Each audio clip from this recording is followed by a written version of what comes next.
नमस्कार, मैं हूं मनोज वर्मा और आप देख रहे हैं अटेंशन। और अटेंशन में आज बात होगी नई टीम पुराना राग। जी हाँ, कभी ईवीएम तो कभी चुनाव आयोग पर सवाल उठाने वाली कांग्रेस ने अब एक नई टीम का गठन किया है, जिसका नाम है ईगल। ये टीम आने वाले चुनाव पर पैनी नजर रखेगी और पुराने चुनाव का भी विश्लेषण कर रिपोर्ट कांग्रेस के केंद्रीय नेतृत्व को देगी। हालांकि इस नई टीम पर बीजेपी तंज कस रही है और कह रही है कि हेरफेर करने वालों को ही कांग्रेस ने जांच की जिम्मेदारी सौंप दी है। ऐसे में अब सवाल यह है कि कांग्रेस का नया प्रयोग उसके लिए कितना फायदेमंद साबित होगा और क्या कांग्रेस का चुनाव में गड़बड़ी वाला राग कभी खत्म होगा। आज चर्चा इन्हीं सवालों के आसपास, लेकिन पहले रिपोर्ट देखिए।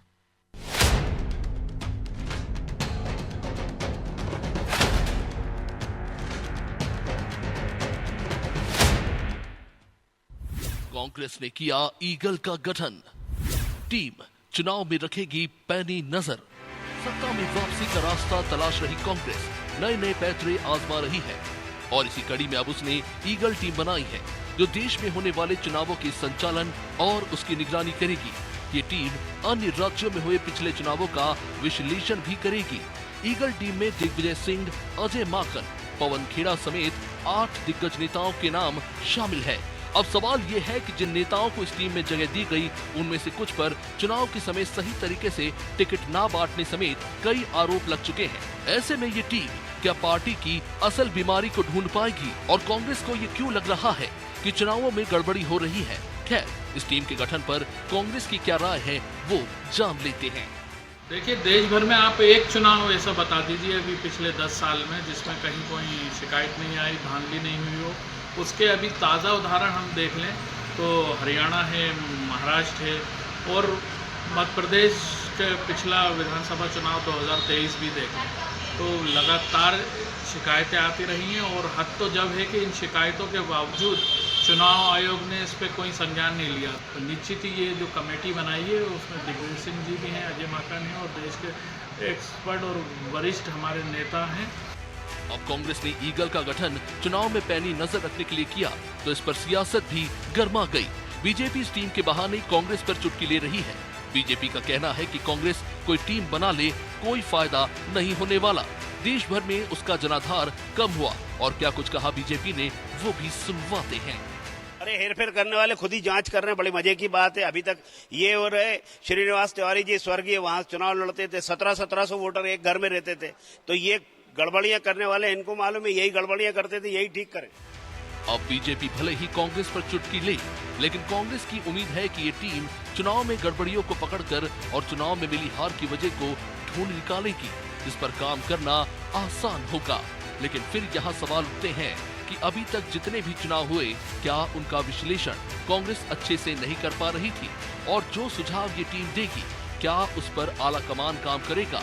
खैर, कांग्रेस का ये पैतरा उसे आने वाले चुनाव में कितनी मदद पहुंचाएगा ये भी बड़ा सवाल है। ब्यूरो रिपोर्ट, अनादि टीवी।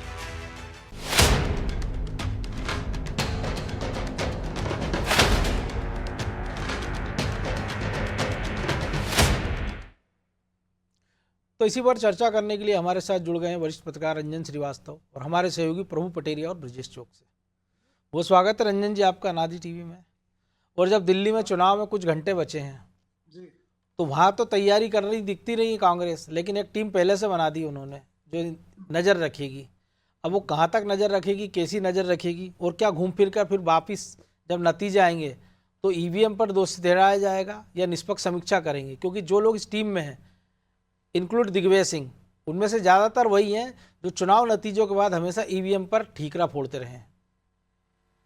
नहीं मनोज जी, देखिए अभी जो महाराष्ट्र चुनाव हुआ और खासकर महाराष्ट्र और अभी दिल्ली में चुनाव के पहले आपने ये मुद्दा उठाया कि एक एक घर में कुछ उन्होंने एमपीज के भी नाम लिए, कुछ मिनिस्टर्स के भी नाम थे कि एक घर में करीब 25, 30, 35, 40 वोटर्स हैं। और आपका ये कहना था कि जब उन्होंने मुद्दा उठाया तो ईसीआई ने संज्ञान लिया और गड़बड़ी रोक ली। मेरा मानना है कि हर विपक्षी पार्टी को ये राइट है, चूंकि जो इलेक्टोरल रोल होता है वो किसी भी चुनाव का बुनियाद होता है या लोकतंत्र का बुनियाद मान लें। अगर उसमें गड़बड़ी है तो जाहिर है चुनाव निष्पक्ष नहीं होगा। लेकिन यह है कि उसका आधार क्या है, आधार सही है, गलत है, या केवल चुनावी राग है, ये तो आपस में बीजेपी और कांग्रेस समझ लेंगे। लेकिन मेरा ये मानना कि जो आपकी पन्ना कमेटी होती है उसका काम भी तो यही होता है। पन्ना कमेटी अब तो आधी पन्ने कमेटी बनने लगी है, प्रमुख जो बनते पन्ना हैं। प्रमुख, जी, अर्ध पन्ना पन्ना प्रमुख, अब तो प्रमुख, आधे पन्ना आधे पन्ने प्रमुख। प्रमुख बनने लगे हैं। तो जो ये प्रमुख काम करते हैं, जो आपके वर्कर्स हैं, इन्होंने क्या ऐसी आपकी रिपोर्ट दी है। मैं कांग्रेस की बात कर रहा हूँ, जी। खैर आपने वहां मुद्दा उठाया, और जो उद्धव ठाकरे की पार्टी उन्होंने मुद्दा उठाया। तो कांग्रेस के पास आधार क्या है, ये भी बताना चाहिए था कि कितने वोटर आपको फर्जी मिले, या जो आपके जो रूल्ड स्टेट्स हैं कर्नाटक वगैरह में, हिमाचल में, वहां पे कैसे काम हो रहा है। तो मुझे लगता है पूरी एक अच्छी पिक्चर सामने आती। लेकिन मैं मानता हूँ कोई पार्टी हो, भाजपा भी हो, भाजपा भी निगाह रखती है कि जो इलेक्टोरल रोल है, जो मतदाता सूची हो, उसमें गड़बड़ी नहीं हो पाए, तो सबका राइट है। लेकिन केवल एक पक्ष पे निगाह रखना मुझे लगता है कि बहुत कम प्रयास होगा, क्योंकि साथ में आपको वर्कर्स पे निगाह रखने पड़ेंगे। आइडियोलॉजी की बात है, आपने धरती पे काम क्या किया, धरातल पे बहुत सारी चीजें हैं, पार्टी को उस पर भी ध्यान देना चाहिए। प्रभु जी ध्यान देना चाहिए। एक कमेटी हमने देखा था लोकसभा की करारी हार के बाद, सच्चर कमेटी बनी थी, उसकी जो सिफारिश है एके एंटोनी वाली, वो कहाँ एके एंटोनी ने कमेटी बनाई थी जिसमें कहा था कि भैया देखो हम जो नतीजे आ रहे हैं, हमको लग रहा है कि कांग्रेस पार्टी अब जो है बहुसंख्यक विरोधी के रूप में उसकी धारणा बनती जा रही है, उसको हटाने के कांग्रेस ने कुछ प्रयास किए ऐसे नज़र नहीं आ रहे। और अब ये एक कमेटी, जो रंजन जी ने कहा अच्छी बात है, कमेटी बननी चाहिए, लेकिन जिस उद्देश्य के साथ वो बनाई गई और जिन लोगों को रखा गया, तो आपको नहीं लग रहा है कि एक फॉर्मेलिटी के तौर पर इसको अमल में लाया जा रहा है, या वाकई लग रहा है कि कांग्रेस गंभीर है? क्योंकि जिन मुद्दों से पार्टी को वोट नहीं मिल रहा उसकी तो कोई बात ही नहीं है इसमें। उसका मूल उद्देश्य जो है चुनाव आयोग की निगरानी रखना। इस कमेटी का जो 8 लोगों की कमेटी बनाई है, उसका एक उनके जो प्रमुख उद्देश्यों में से एक उद्देश्य है चुनाव आयोग के कामकाज पे निगरानी रखना। वो संस्था जो संविधान के मुताबिक चलती है, वो संस्था जिसके तमाम अधिकार कभी बदले नहीं गए, लेकिन उन अधिकारों की याद टी एन शेषन ने दिलाई। पंडित जवाहरलाल नेहरू से लेके इंदिरा गांधी तक किसी को उन अधिकार, सरकार में उन अधिकारों की याद नहीं आई, चुनाव कैसे होते थे। रंजन जी को भी बहुत अच्छे से याद होगा, उत्तर प्रदेश से बिलोंग करते हैं, हम लोगों को भी बहुत अच्छे से याद है किस तरीके से मतपेटियां लूटी जाती थी, कैसे गोलियां चलती थी, किस तरीके से कैंडिडेट का अपहरण होता था। उत्तर प्रदेश से हूं मैं। जी, तो प्रभु जी बार बार बताते रहते हैं उत्तर प्रदेश से हूं। नहीं, उत्तर प्रदेश में ज्यादा होता था रंजन जी। मध्य प्रदेश में हम उसको बिहार भी जोड़ देते बिहार हैं। भी जोड़ लेते हैं हमारा और हाँ, उत्तर हमारा प्रदेश से, हमने कहा कि हम भी हैं, और उत्तर प्रदेश से जो मध्य प्रदेश के इलाके भी है ना उसमें, भिंड मुरैना भी है भिंड हमारा। मुरैना में भी इस प्रकार की घटना हाँ, होती थी। तो ये जो है, तो इनने जो है चुनाव आयोग की निगरानी करना है, उनको बहुत अच्छा काम दिया है इन बूढ़े नेताओं को। कुछ बूढ़े हैं, कुछ युवा हैं, कुछ मुखर हैं, कुछ इसमें मीडिया से जुड़े लोग रहे हैं, जो एक चैनल चलाते थे अब वो इस कमेटी में आ गए, जो ट्विटर पे फेमस हैं। तो इस तरीके के लोगों को इस कमेटी में रखा है। तो मुझे लगता है कांग्रेस अपने मूल उद्देश्य पे, जो आपने कहा था कि हार के लिए जो कारण है उसको किसी दूसरे पर दोष मढ़ने के लिए एक कमेटी बना दी गई है। वो पूरी तैयारी करेगी कि आप काम कुछ मत कीजिए। अब आप देखिए कि आज जो है राष्ट्रपति के अभिभाषण पे चर्चा का जब कांग्रेस नेता विपक्ष का जो भाषण है उसमें क्या यादगार चीज़ें आप याद कीजिए। खबरें क्या बनी उसमें? खबरें ये बनी कि उन्होंने कहा कि प्रधानमंत्री अच्छा काम कर रहे हैं, बहुत सारी कोशिश बहुत अच्छी कर रहे हैं। आपको जो मूल विषय है उस पर नहीं, आप उन्होंने कहा कि जो है मैंने ये देखा कि जो है ये जो राष्ट्रपति का अभिभाषण है, इसके पिछले साल का अभिभाषण, उसके पिछले साल का अभिभाषण, उसके पिछले साल, तो आपने उसके पहले जाके नहीं देखा कि यूपीए सरकार में राष्ट्रपति का अभिभाषण कैसा होता था। वो भी तो वही होता था जिसमें जो 70-80% बातें जो है सरकार की उपलब्धियों पर होती थी। क्या उसमें राष्ट्रपति का अभिभाषण बगैर लिखा हुआ शुरुआत ही होती ना मेरी सरकार जी। तो वो तमाम चीज़ें जो है, तो ये इस तरीके की जहाँ आपकी नीति है तो वहाँ पर आपको एक बहाना चाहिए कि अब अपने नेताओं पर ठीकरा ना फोड़ें, अपनी गलतियों को ना ध्यान दें, आप जो है तब ध्यान उधर दें किसी दूसरे पर। तो चुनाव आयोग ऐसा है जो आपको सीधे जवाब नहीं दे सकता। आप बीजेपी पर कहेंगे तो सवाल का जवाब पलटवार करेगी, आप आम आदमी पार्टी पे कहेंगे वो पलटवार करेंगे क्योंकि वो राजनीतिक दल है। लेकिन चुनाव आयोग की एक लिमिटेशन है बोलने की किसी भी चीज़ को, तो आप जो है ऐसा बहाना खोज लीजिए। तो इसलिए आपने एक ईगल की आई बना ली, क्योंकि ईगल जो शब्द है, ये ईगल की आंख जो है बहुत तेज होती है, वो कई किलोमीटर ऊपर से नीचे देख लेता है। किनको देखता है वो भी हमको पता है, बिल्कुल। जिंदा जानवरों को तो कम देखता है, मृत जानवरों को ज़्यादा देखता है वो। तो वो जो उस तरीके से ईगल आपने बना दिया है, वो ग्रुप नाम दे दिया एम्पावर्ड एक्शन का, क्या एक्सपर्ट्स का ग्रुप है। तो यदि यही एक्सपर्ट हैं जिनको ईवीएम में दोष दिखता है, उस ईवीएम में दोष दिखता है जिसको आपकी सरकार ने लागू किया, उस ईवीएम में दोष दिखता है जिसके दम पर आपकी राज्यों में सरकारें अभी भी बन रही हैं, उस ईवीएम में दोष दिखता है। जिसके दम पर आप चुनाव जीतते हैं और आप इस्तीफा देते हैं तो फिर आपकी बहन वहां से चुनाव जीत जाती है जब पूरी सरकार आपसे आपके ज्यादा खिलाफ वोटों लग गई है। तो ऐसे यदि आपकी सोच के साथ आप चुनाव मैदान में इस देश में आ रहे हैं, भारत जैसे लोकतांत्रिक देश में, तो जनता जवाब देती है। जनता आपको जो भी निर्णय होगा जनता का निर्णय होगा। तो वहां पर ये सारी चीजें बेमानी हैं और एक बहाना ढूंढने के अलावा इसमें कोई कारण नहीं दिखाई देता है। आपको कमेटी बनानी थी, उसका उद्देश्य ये रखने चाहिए थे कि कांग्रेस को कैसे मजबूत किया जाए। भारतीय जनता पार्टी ने, जैसे जो अभी रंजन जी बता रहे थे, पन्ना प्रभारी बनाए, आधे पेज के प्रभारी बनाए। आप आधे पेज की जगह एक एक परिवार का प्रभारी कैसे बनाएं कि आपको वोट बैंक मजबूत हो। सरकार की रीति नीति या कामकाज की खामियां कैसे निकालें। उसमें थोड़ा सा वो कर सकते हैं, एक एक परिवार के ना बनाएंगे लेकिन एक ही परिवार के बना सकते हैं। जी, अब मनोज जी 10 साल से ऊपर हो गए हैं। आश्चर्य की बात है कि कोई भी सरकार, कोई भी सिस्टम करप्शन लेस तो हो ही नहीं सकता है, पूरी तरह जीरो करप्शन की बात। ये भगवान राम के ज़माने से अभी तक चलाया करप्शन है ना, भ्रष्टाचार कहीं ना कहीं था। आप इस 10 साल से ज़्यादा समय में आप ऐसा एक मुद्दा नहीं निकाल पाए सरकार का। और उनने आपकी यूपीए सरकार में उन्हें ऐसा कोई क्षेत्र नहीं, 10 दिशाओं में भ्रष्टाचार की गूंज मचा दी थी। तो आपको जहां काम करना है, जहां पिन पॉइंट करना है, जनता के मुद्दों पर आना है, वहां पर आप आते नहीं। आपने चुनाव के पहले एक गठबंधन बनाया, इंडिया गठबंधन। दिल्ली का चुनाव आया, वापस में लड़ पड़ रहे हैं एक दूसरे के खिलाफ।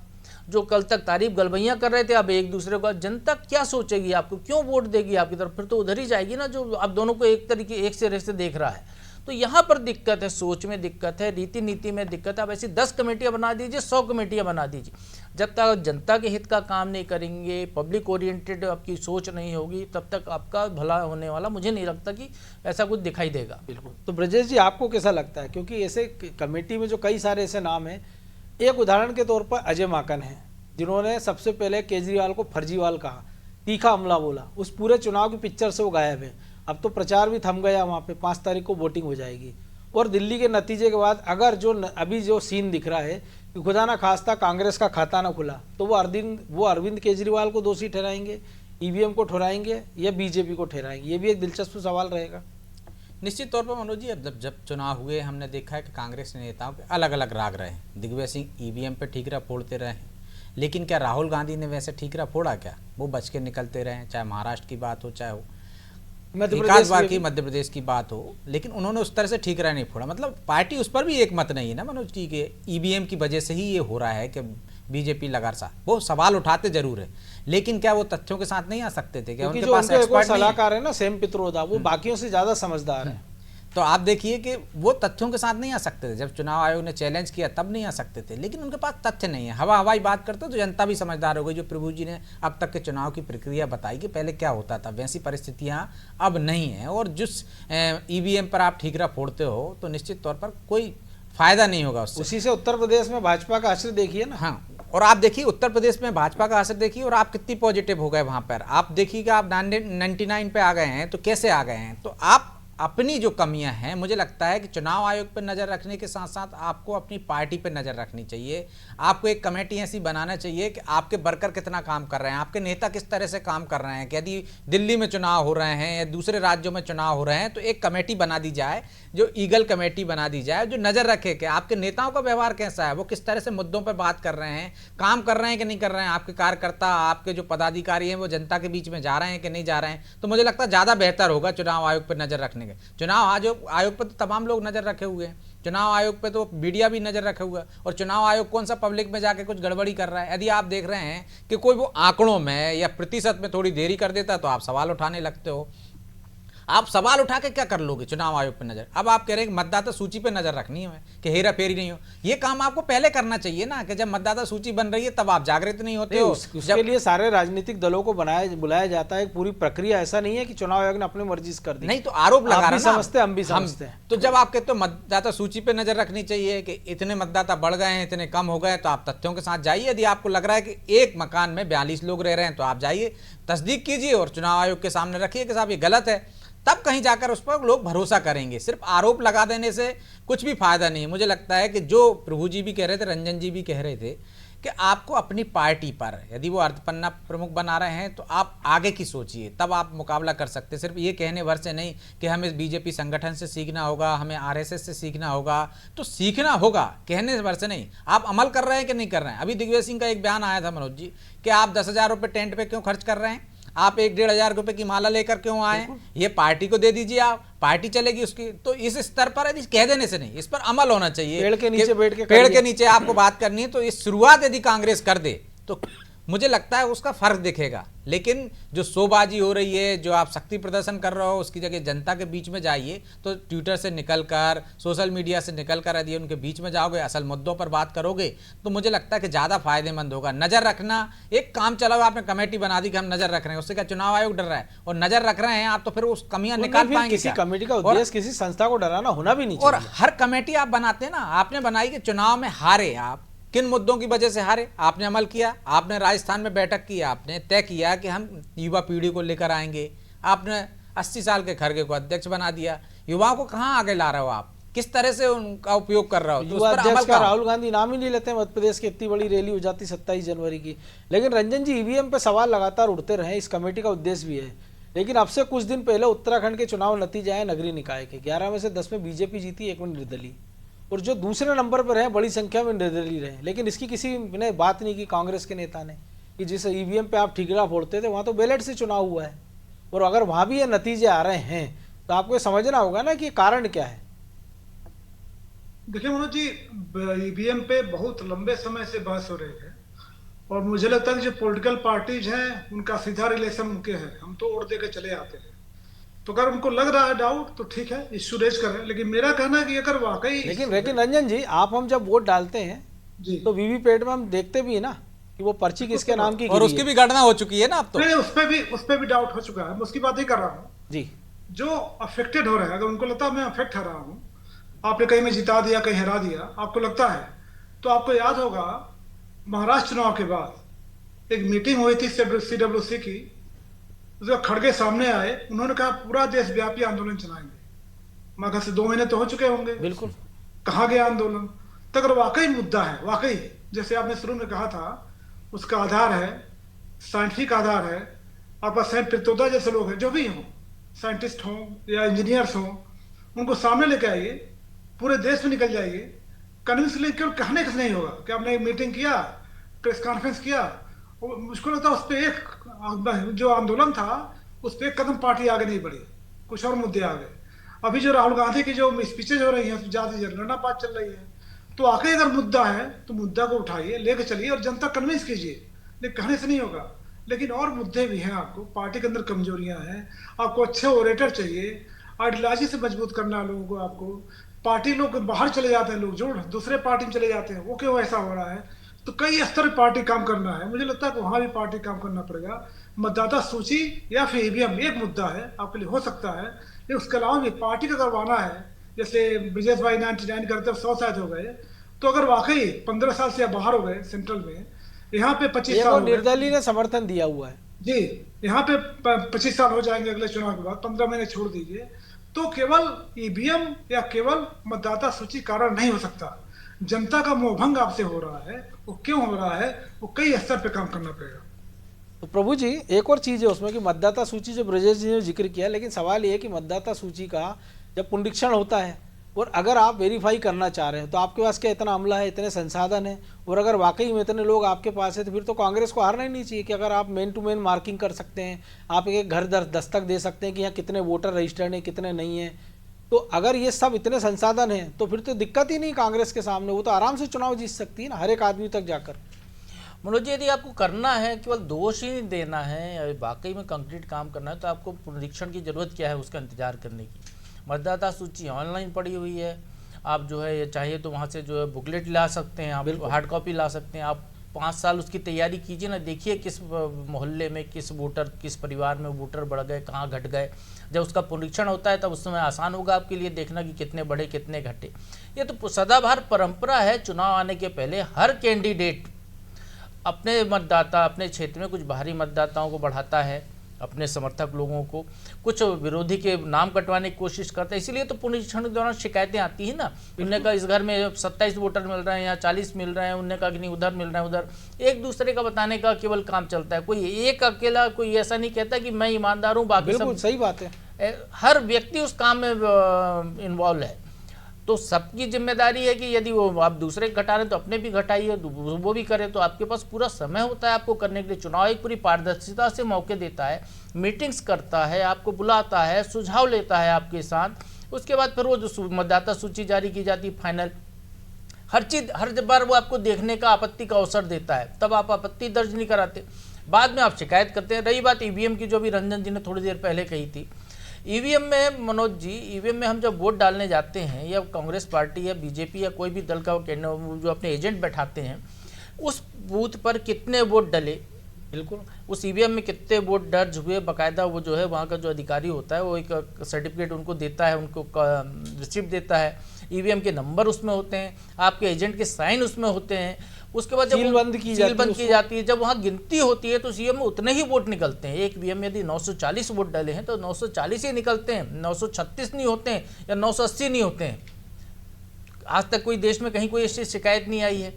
तो फिर ये शिकायत क्यों कि ईवीएम में वोट बदल जाते हैं या ये गड़बड़ हो जाती है, या वोट डालने वाले हर व्यक्ति वीवीपैट में देख लेता है कि मैंने किस पर वोट डाला है।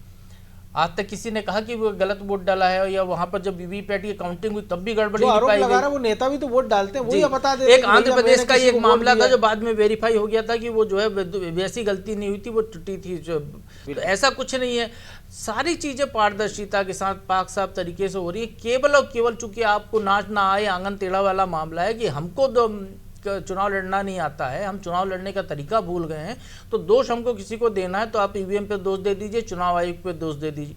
तो बेचारी खुद प्रतिकार नहीं कर सकती। सबसे बड़ा सवाल यही है ना कि वो आरोप अपने से निकल के नहीं कह सकती कि मैं सही हूँ आप गलत हो।